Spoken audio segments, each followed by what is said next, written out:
ಅಡ್ಡದಾರಿ ಇದೆಯೋ? ಜೇಷಾಮ್ ಜಬುದೊರೆ. ಅಧ್ಯಾಯ 16. ಕರ್ತನಾದ ದೇವರು ಮರಣಕ್ಕೆ ತಪ್ಪಿಸ ಶಕ್ತನಾಗಿದ್ದಾನೆ. ಕೀರ್ತನೆ 68:20. ಪರಲೋಕಕ್ಕೆ ಹೋಗಲು ಏನಾದರೂ ಅಡ್ಡದಾರಿ ಉಂಟೆ ಎಂದು ಒಬ್ಬ ವೃದ್ಧರು ಕೇಳಿದರಂತೆ. ಯಾಕೆಂದರೆ ಅವರ ಜೀವಿತದ ದಿನಗಳಲ್ಲೆಲ್ಲ ಅಡ್ಡದಾರಿಯಲ್ಲಿ ಹೋಗಿ ಅಭ್ಯಾಸವಾದವರು. ಆದ್ದರಿಂದಲೇ ಪರಲೋಕಕ್ಕೆ ಹೋಗಲು ಯಾವುದಾದರೂ ಅಡ್ಡದಾರಿ ಇದೆಯೇ ಎಂದು ತಿಳಿಯುವ ಕುತೂಹಲ. ಸರ್ಕಾರಿ ಅಧಿಕಾರಿಗಳಿಗೆ ಲಂಚ ಕೊಟ್ಟು ಅಡ್ಡದಾರಿಯಲ್ಲಿ ತಮ್ಮ ಕಾರ್ಯಗಳನ್ನು ಸಾಧಿಸಿಕೊಳ್ಳುವವರು ಅನೇಕರಿದ್ದಾರೆ. ಈ 20ನೇ ಶತಮಾನದಲ್ಲಿ ಜನರು ಅಡ್ಡದಾರಿಯನ್ನೇ ಅಭ್ಯಾಸ ಮಾಡಿಕೊಂಡವರಾಗಿರುವುದರಿಂದ ನೇರವಾದ ಮಾರ್ಗವನ್ನು, ನೆಟ್ಟನೆಯ ದಾರಿಯನ್ನು ಕುರಿತು ತಿಳಿಯದವರಾಗಿದ್ದಾರೆ. ಅಂದು ಹೊಸ ಒಡಂಬಡಿಕೆಯ ದಿನಗಳಲ್ಲಿ ದೇವರ ವರವನ್ನು ಹಣಕ್ಕೆ ಕೊಂಡುಕೊಳ್ಳಬಹುದೆಂದು ಭಾವಿಸುತ್ತೀಯೋ? ಈ ಕಾರ್ಯದಲ್ಲಿ ನಿನಗೆ ಭಾಗವೂ ಇಲ್ಲ, ಪಾಲೂ ಇಲ್ಲ. ನಿನ್ನ ಹೃದಯದ ದೇವರ ಮುಂದೆ ಸರಿಯಲ್ಲ ಎಂದು ಪೇತ್ರನು ಸಿಮೋನನೆಂಬ ಮಂತ್ರವಾದಿಯನ್ನು ಖಂಡಿಸಿದನು. ಅಪೊಸ್ತಲರ ಕೃತ್ಯದಲ್ಲಿ 8:20. ದೇವರ ಕಾರ್ಯಗಳಿಗೆ ಅಡ್ಡದಾರಿ ಸರಿಯಲ್ಲ. ಅದಕ್ಕಾಗಿ ನಾವು ಬೆಲೆ ಕಟ್ಟಲಾಗದು, ಚೌಕಾಶಿ ವ್ಯಾಪಾರ ಮಾಡಲಾಗದು. ಪಾಪಕ್ಷಮೆ ಹೊಂದಲು ಅಡ್ಡದಾರಿ ಯಾವುದಾದರೂ ಇದೆಯಾ ಎಂದು ಕೇಳುವವರು ಇದ್ದಾರೆ. ನಾನು ದಾನ ಧರ್ಮ ಮಾಡಿದರೆ ಪಾಪಗಳು ನಿವಾರಿಸಲ್ಪಡುತ್ತವೆಂದು ಅನೇಕರು ಎಣಿಸುತ್ತಾರೆ. ಇಂದು ಸಹ ಕೆಲವರು ದೇವಸ್ಥಾನದ ಹುಂಡಿಗೆ ಹೆಚ್ಚು ಹಣದ ಮೊತ್ತವನ್ನು ಹಾಕಿಬಿಟ್ಟು ಬರುವುದಾದರೆ ತಮ್ಮ ಪಾಪಗಳು ನೀಗಿ ಹೋಗುತ್ತವೆಂದು ಅಂದುಕೊಳ್ಳುವರು. ಇನ್ನು ಕೆಲವರು ಹಳೆ ವರ್ಷದ ಕೊನೆಯಲ್ಲಿ ಒಂದು ಗಾಳಿಪಟದ ಮೇಲೆ ತಮ್ಮ ಪಾಪಗಳನ್ನೆಲ್ಲ ಬರೆದು ಅವುಗಳನ್ನು ಎತ್ತರಕ್ಕೆ ಆರಿಸಿ ಬಂದು ಬಿಟ್ಟರೆ ತಮ್ಮ ಪಾಪಗಳು ಗಾಳಿಯಲ್ಲಿ ಬೆರೆತು ಹೋಗುವುದೆಂದು ಎಣಿಸಿಕೊಳ್ಳುತ್ತಾರೆ. ಆದರೆ ಪಾಪವು ಆ ರೀತಿಗಳಲ್ಲೆಲ್ಲ ಪರಿಹಾರವಾಗುವುದಿಲ್ಲ. ಪಾಪ ನೀಗಬೇಕಾದರೆ ಒಂದೇ ಒಂದು ಮಾರ್ಗ, ಯೇಸು ಕ್ರಿಸ್ತನ ರಕ್ತದ ಮೂಲಕ ಮಾತ್ರವೇ. ಆದ್ದರಿಂದ ನೇರವಾದ ಮಾರ್ಗದಲ್ಲಿ ಕ್ರಿಸ್ತನ ಬಳಿ ಕಲ್ವಾರಿಗೆ ಬರೋಣ. ಕರ್ತನಾದ ದೇವರೇ, ನಾನು ಒಬ್ಬ ಪಾಪಿ, ಪರಲೋಕಕ್ಕೆ ವಿರೋಧವಾಗಿಯೂ ನಿನಗೆ ವಿರೋಧವಾಗಿಯೂ ಪಾಪ ಮಾಡಿದ್ದೇನೆ. ನೀನು ನನಗಾಗಿ ಕಲ್ವಾರಿಯ ಶಿಲುಬೆಯಲ್ಲಿ ಪ್ರಾಣ ಕೊಟ್ಟಿದ್ದಿ ಎಂದು ನಂಬುತ್ತೇನೆ. ನನ್ನ ಪಾಪವೆಲ್ಲವನ್ನು ಕ್ಷಮಿಸು ಎಂದು ಕೇಳುವಿರಾದರೆ ನಿಶ್ಚಯವಾಗಿ ಯೇಸು ಕ್ರಿಸ್ತನ ರಕ್ತವು ಸಕಲ ಪಾಪವನ್ನು ಪರಿಹರಿಸಿ ನಮ್ಮನ್ನು ಶುದ್ಧೀಕರಿಸುವುದು. ಯೇಸು ಕ್ರಿಸ್ತನ ರಕ್ತವೇ ಅಲ್ಲದೆ ನಮಗೆ ಬೇರೆ ಪರಿಹಾರ ಇಲ್ಲವೇ ಇಲ್ಲ. ಪರಲೋಕಕ್ಕೆ ಹೋಗಲು ಯಾವುದಾದರೂ ಅಡ್ಡದಾರಿ ಇದೆಯಾ ಎನ್ನುವಿರಾದರೆ ಇಲ್ಲ, ಯಾವ ದಾರಿಯೂ ಇಲ್ಲ. ಯೇಸು ಕ್ರಿಸ್ತನ ಹೊರತು ಯಾರು ತಂದೆಯ ಬಳಿ ಬಾರನೋ ಆತನೇ ಮಾರ್ಗವೂ ಸತ್ಯವೂ ಜೀವವೂ ಆಗಿದ್ದಾನೆ. ಯೋಹನ ಸುವಾರ್ತೆ 14:6. ಒಮ್ಮೆ ಒಬ್ಬರು ಪರಲೋಕದ ಬಾಗಿಲ ಬಳಿಗೆ ಹೋದರಂತೆ. ಗಬ್ರಿಯೇಲ ದೂತನು ಅವರನ್ನು ನೋಡಿ, ನಿನ್ನನ್ನು ಪರಲೋಕಕ್ಕೆ ಸೇರಿಸಲು ನಿನಗೆ ಯಾವ ಯೋಗ್ಯತೆ ಇದೆ ಎಂದು ಕೇಳಿದನಂತೆ. ಇದು ಆ ಭಕ್ತನಿಗೆ ಸ್ವಲ್ಪ ಗೊಂದಲವನ್ನುಂಟು ಮಾಡಿತು. ನಾನು ವಾರ ತಪ್ಪದೆ ದೇವಾಲಯಕ್ಕೆ ಹೋಗುತ್ತೇನೆ ಎಂದು ಹೇಳುವುದಾ? ಕಾಣಿಕೆಯನ್ನು ಸರಿಯಾಗಿ ಕೊಡುತ್ತೇನೆಂದು ಹೇಳುವುದಾ? ದಿನಾಲು ಹಾಡಿ ಪ್ರಾರ್ಥನೆ ಮಾಡುತ್ತೇನೆಂದು ಹೇಳುವುದಾ? ಅಥವಾ ನಾನು ಕದಿಯಲಿಲ್ಲ, ಸುಳ್ಳು ಹೇಳಲಿಲ್ಲ ಎಂದು ಹೇಳುವುದಾ? ಪರಲೋಕಕ್ಕೆ ಹೋಗಲು ಮಾರ್ಗವೇನು ಎಂದು ಯೋಚಿಸಲಾರಂಭಿಸಿದರು.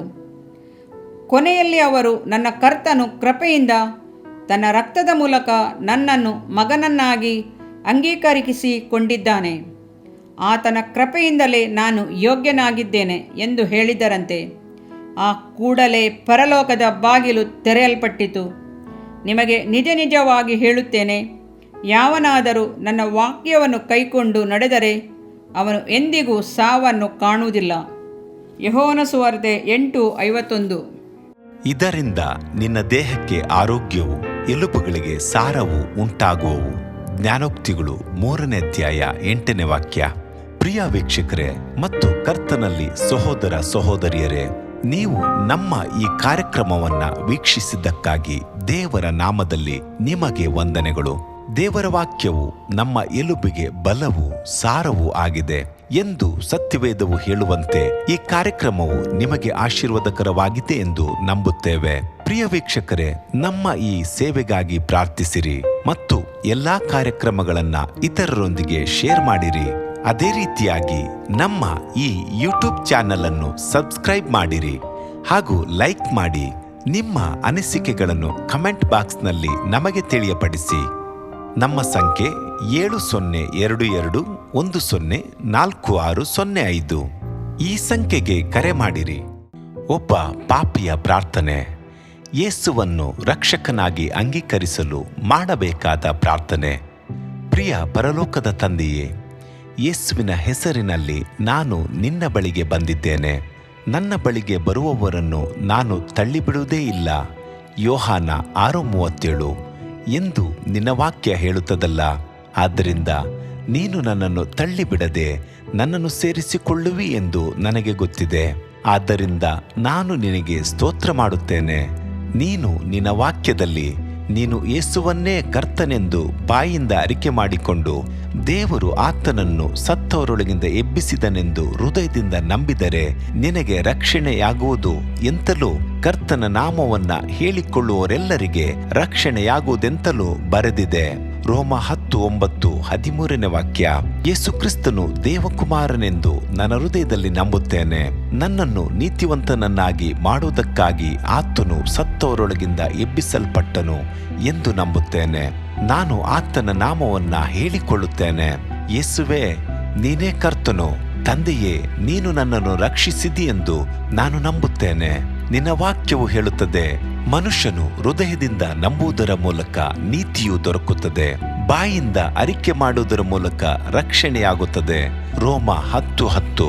ನಾನೀಗ ನನ್ನ ಹೃದಯದಲ್ಲಿ ನಂಬುತ್ತೇನೆ ಹಾಗೂ ಯೇಸುವೇ ನನ್ನ ಕರ್ತನೆಂದು ಅರಿಕೆ ಮಾಡುತ್ತೇನೆ. ಆದುದರಿಂದ ನಾನೀಗ ರಕ್ಷಣೆ ಹೊಂದಿದ್ದೇನೆ. ಅಪ್ಪಾ ತಂದೆಯೇ, ನಿನಗೆ ಸ್ತೋತ್ರ. ಲೂಕನು ಬರೆದ ಸುವಾರ್ತೆ 11ನೇ ಅಧ್ಯಾಯದಲ್ಲಿ ಬರೆದಿರುವಂತೆ, ನಿಮ್ಮಲ್ಲಿ ತಂದೆಯಾದವನು ಮೀನನ್ನು ಕೇಳುವ ಮಗನಿಗೆ ಮೀನು ಕೊಡದೆ ಹಾವನ್ನು ಕೊಡುವನೆ? ಅಥವಾ ತತ್ತಿಯನ್ನು ಕೇಳಿದರೆ ಚೇಳನ್ನು ಕೊಡುವನೆ? ಹಾಗಾದರೆ ಕೆಟ್ಟವರಾದ ನೀವು ನಿಮ್ಮ ಮಕ್ಕಳಿಗೆ ಒಳ್ಳೆ ಪದಾರ್ಥಗಳನ್ನ ಕೊಡಬಲ್ಲವರಾದರೆ ಪರಲೋಕದಲ್ಲಿರುವ ನಿಮ್ಮ ತಂದೆಯು ತನ್ನನ್ನು ಬೇಡಿಕೊಳ್ಳುವವರಿಗೆ ಎಷ್ಟೋ ಹೆಚ್ಚಾಗಿ ಪವಿತ್ರಾತ್ಮ ವರವನ್ನ ಕೊಡುವವನಲ್ಲವೇ ಅಂದನು. ತಂದೆಯೇ, ನೀನು ಕೇಳಿಕೊಳ್ಳುವವರಿಗೆ ಪವಿತ್ರಾತ್ಮನ ವರವನ್ನು ಹೇರಳವಾಗಿ ಕೊಡುವಾತನಾಗಿದ್ದಿ. ಆದ್ದರಿಂದ ನನ್ನ ಮೇಲೆಯೂ ನಿನ್ನ ಆತ್ಮನನ್ನು ಸುರಿಸಬೇಕಾಗಿ ಬೇಡಿಕೊಳ್ಳುತ್ತೇನೆ. ಕೀರ್ತನೆ 81:10 ಬರೆದಿದೆ, ಅಗಲವಾಗಿ ಬಾಯಿದೆರೆಯಿರಿ, ಅದನ್ನು ತುಂಬಿಸುವೆನು.